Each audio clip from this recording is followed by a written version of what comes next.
Oh,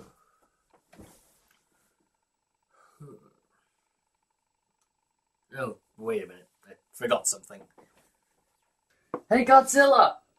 Thanks for the lift! Oh, Ned, good luck with the new movie.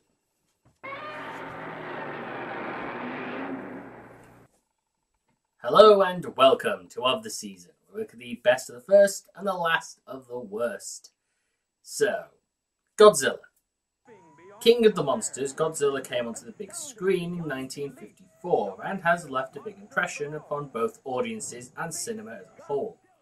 Throughout countless movies, Godzilla has sometimes been portrayed as a hero to the people, defending them against monsters they can't possibly handle, but has also been portrayed as a menace who must be stopped at all costs.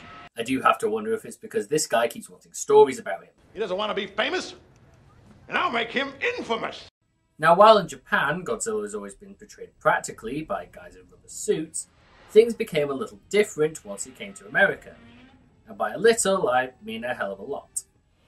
To date, there have only been a handful of American Godzilla productions, with this year's new Godzilla movie, the 1998 Godzilla movie, where the creature was eventually just named Zilla by the people who created Godzilla. And finally, there's the fantastic Godzilla animated series, which if you haven't seen, you should, because it's awesome. But wait, I hear you ask, if I'm not talking about that Godzilla animated series, then what possible series could I be talking about? Well, back in 1978, the duo of William Hanna and Joseph Barbera decided to work together with Toho, the people who made Godzilla in the first place, to bring Godzilla to the small screen in an animated series. This show was simply known as Godzilla, when it originally aired the Godzilla Power Hour, as it was shown alongside another show called Jana of the Jungle. Godzilla would also be paired with Hong Kong Phooey, Dynamut, Johnny Quest, and finally, the Harlem Globetrotters, which may be the stupidest thing I've ever heard. Mainly because if you're going to team up Godzilla with a basketball player, it ought to be Charles Barkley.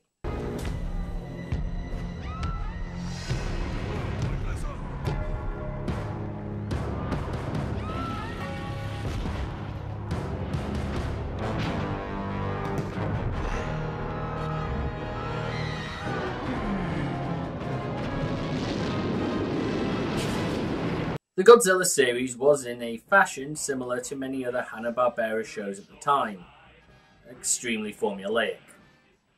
A monster would appear, the main characters would get in trouble, try to deal with it themselves, and when they couldn't, call in Godzilla. Interesting how all that, though, does sound like the much better animated version. Though there is one little difference between the two shows. Godzuki. And no, that's not me sneezing, and you'll find out who that is in a minute as we look at Godzilla, the animated series. Up from the depths, 30 stories high, breathing fire, his head in the sky. Godzilla, Godzilla, Godzilla, and Godzuki. Ah, son of a bitch, I've never had tonal whiplash in the intro to a show. Yes, this would be Godzuki, an original creation of Hanna-Barbera. One who doesn't speak actual English, hangs around with a group of people entirely different to themselves, and no one else seems to question it. Yeah, completely original. The episode begins at a little geological station somewhere in Alaska. What is it? It appears to be Skrillex, and he's about to drop the bass!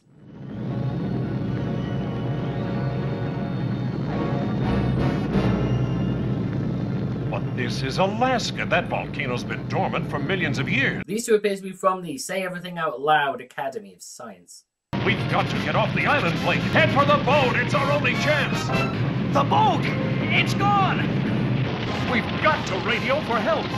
Meanwhile, in the Mystery Machine, the Calico, we meet one of 4 personality-less drones and Godzuki. Godzuki, where are you? Look, I know you're back here somewhere.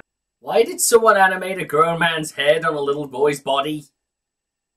Looks like Pete found Godzuki. And about time, too, Quinn. I've been sailing since I was a boy, and this is the first time I've ever felt seasick. Right, Godzuki seasick. I'm not sure if that was meant to be a joke. I mean, it was told like one. I think it's missing something. Boy, and this is the first time I've ever felt seasick. Right, Godzuki seasick.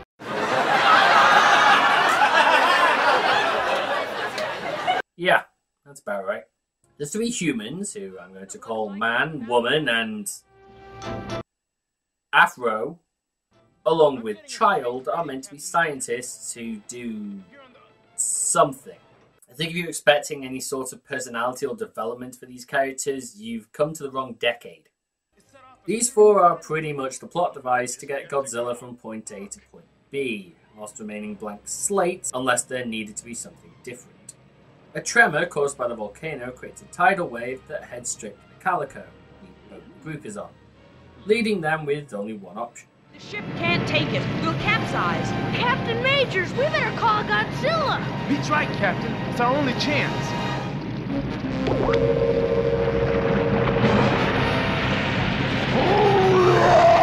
Oh, sweet merciful crap, what is it? It looks like some sort of mascot for a football team. Or like Godzilla should only come up to about knee-high. You're going to have Godzilla rising out of the water. Do not do it looking down at him. So Godzilla saves the boat and... Thank you, Godzilla. Isn't he terrific? Oh my god, kill it! Kill it with fire! Before Godzilla can head back to doing whatever it is Godzilla does between appearances, Godzuki begins acting like Barney the dumbass dinosaur.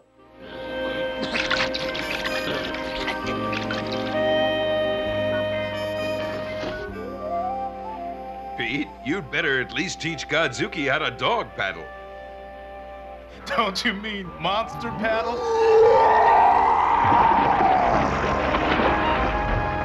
That joke was so bad you killed Godzilla. Hope you're happy with yourself. Hearing the Mayday broadcast on the island, the group speeds off to the rescue, though telling Godzuki to fly instead because his weight is slowing him down. You're slowing us down. Take to the air, fella.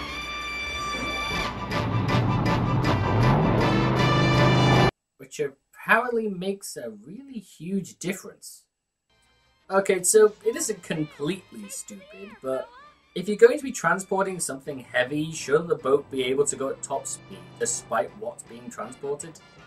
Hell, you got a helicopter on the front of the boat. Why not let that take off to give you even more speed? Though, given that the fact Godzuki's weight is entirely point-in-time dependent, I guess it really doesn't matter. Arriving at the island, the crew finds that the two scientists have miraculously survived. So all I can guess is that the only thing the people in Pompeii would have actually needed to live were warm jackets and slacks. This could be worse than it looks, I'm afraid. Whatever caused this eruption could cause a chain reaction. Every dormant volcano in the Aleutians could erupt. Yes, causing tidal waves around the world. Now this is partially true, volcanoes do create tidal waves. However, volcanoes can't set one another off. We are never to be in fear of the volcanic domino effect. Though I'm amazed they don't know what's causing it. The giant lava chicken keeps popping at the top of the volcano, some kind of cuckoo clock of doom. Having investigated the volcano, the group discovers ancient lava tunnels that they can use to get inside the volcano. Go inside a live volcano? You're joking, Quinn. It's risky, but we should try it. Risky? It's a live fucking volcano! They burn between 700 and 1300 centigrade. Even if you don't touch the lava, which would burn off your skin in seconds, you would have to deal with the immense heat coming from it, which would likely cause you to pass out. I don't see anything that could stand in our way. Sanity, reality, the laws of physics. Be careful, okay? Don't worry, Pete. Blake is an expert geologist. He won't do anything foolish. Oh, you mean like walking to active volcanoes? Because I hear a lot of geologists go out that way. So as the group makes their way into the tunnels, the kid follows after Godzuki, who's gone off to help the others. And for some reason, the other scientist is just completely forgotten about, which is some really bad writing. On the island, Godzuki is able to fit into the surely too small tunnel for him, and I'm going to get complained to again about nitpicking size changes in continuity. The group of adults, meanwhile, continue to push on into the volcano. Things are really beginning to heat up. We're getting close to the core of the volcano, Brock. I'd say we're too close already. There's an episode of the Men in Black animated series set during a heat wave. It's a really, really good episode. And it uses the fact that a character isn't sweating during that episode as a plot point. And yet these guys are complaining about it being a little hot when they're walking towards the core of a volcano, while still dressed completely normally. I can take shifting sizes because that's the nature of the beast with animation. But this is some of the laziest writing I've ever seen. It'd be like if the characters in The Day After Tomorrow stood around wearing shorts and sunglasses and claimed it was becoming a bit nippy. Both groups walked further into the volcano, with Godzuki almost burning to death, though how he's able to hold on and pull himself up is a bit of a mystery due to the art for the background and the rocks he's holding on to end up blending into one another, whilst the other team is trapped as part of the tunnel collapses behind them. Captain Majors! Where are you? I don't know. I'm beginning to wonder if we're in the right volcano, Zuki. There's only one volcano on the island, and you think you've walked into the wrong volcano. Kid, you may be the dumbest kid who's ever appeared on this show. And I am telling you, that's a pretty solid list to crack. The adults finally center the volcano and discover... Look at that! That's a new fissure! We're lucky the whole island didn't sink. That is one big split. Leading down to nothing but more magma. Now let's... Not just magma. There's something else down there. Arise, Mega Ultra Chicken! Arise! Gotta admit, it's as good a name as any for him. As well as the kid in Godzuki, who happened to be on the other side of the lava. We've got to get Pete over here. But how? There's only one way. Godzuki will have to fly him over. Sho, you seem to have forgotten something. The route that the adults took was blocked a little while ago, and it forced them to continue going forward, while the route Godzuki took has no such issues. So enjoy dooming yourself to your inevitable death. Somehow the group does make it out with no issue, chalk another one up for bad writing, and get outside, calling Godzilla for help because, who cares, it's monster fighting time.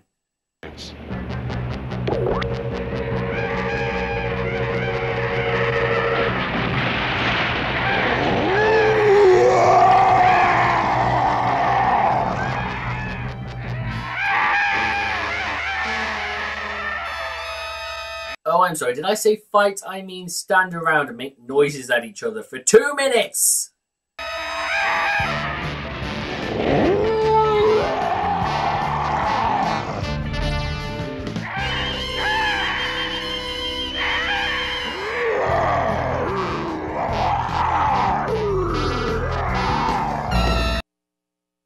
What the hell is this? For crying out loud, somebody throw a pie!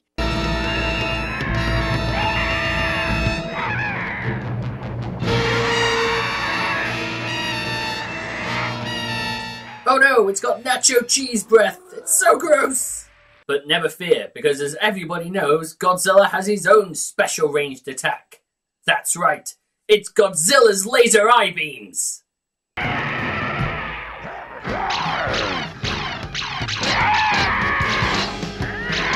Yeah, I'm pretty sure this isn't Godzilla anymore. I think it's actually Mechagodzilla in disguise, because Godzilla doesn't have freaking laser eyes. So, like a bitch who can't handle the might of Godzilla, the Firebird flees with the team in hot pursuit. There it is, the Firebird. We've picked it up on the heat sensor scope. Good work, Brock. You needed a heat sensor to track it? It's a giant red flying bird. How difficult is that to spot in the air? It looks like it's heading for the Arctic, and with the incredible heat that horrible creature can generate, it could mean big trouble.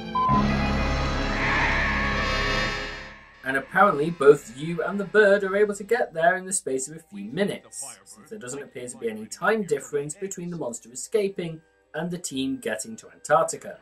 Space is warped and time is bendable. We think the Firebird might be migrating up here to lay eggs. I have so many questions about that, but I've been going after the science and lazy writing in this show so much, it doesn't even seem fun anymore. It's like shooting fish in a barrel. Isn't that true, Sphincter Boy? Uh-huh. What? Oh! They're getting closer all the time. So Godzilla starts off round 2 with the Firebird, and it goes pretty much the same as before. Mostly ineffectual fighting and dull scenes until both the bird and Godzilla end up underwater.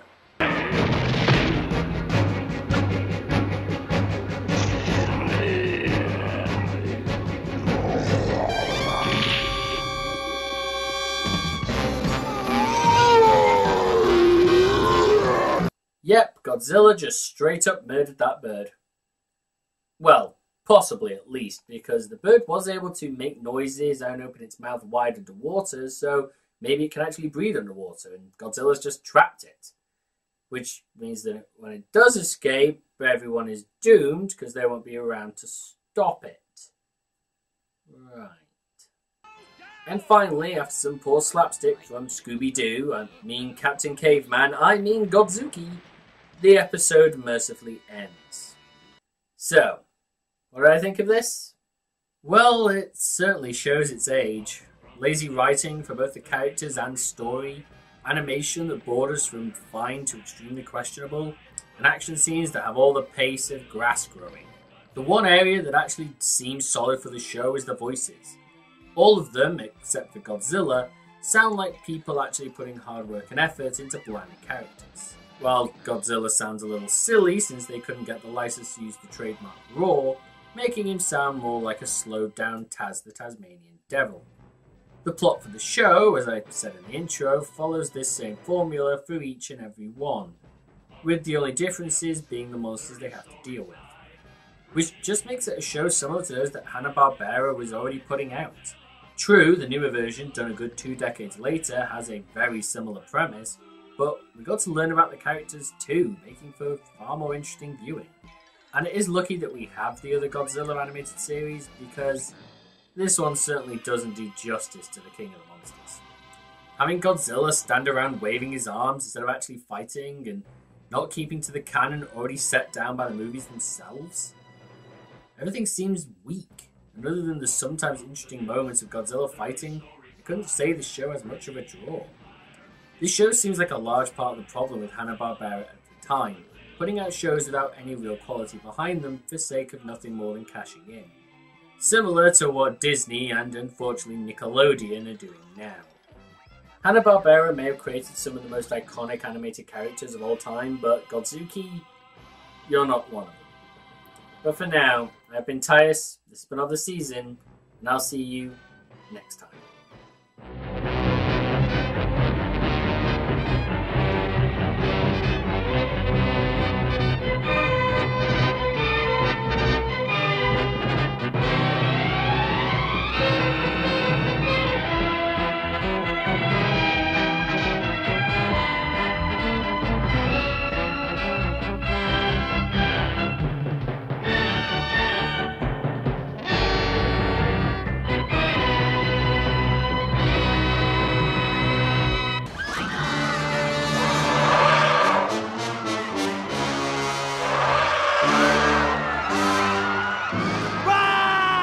Godzilla! It looks like Godzilla, but due to international copyright laws, it's not. Still, we should run like it is Godzilla! Though it isn't.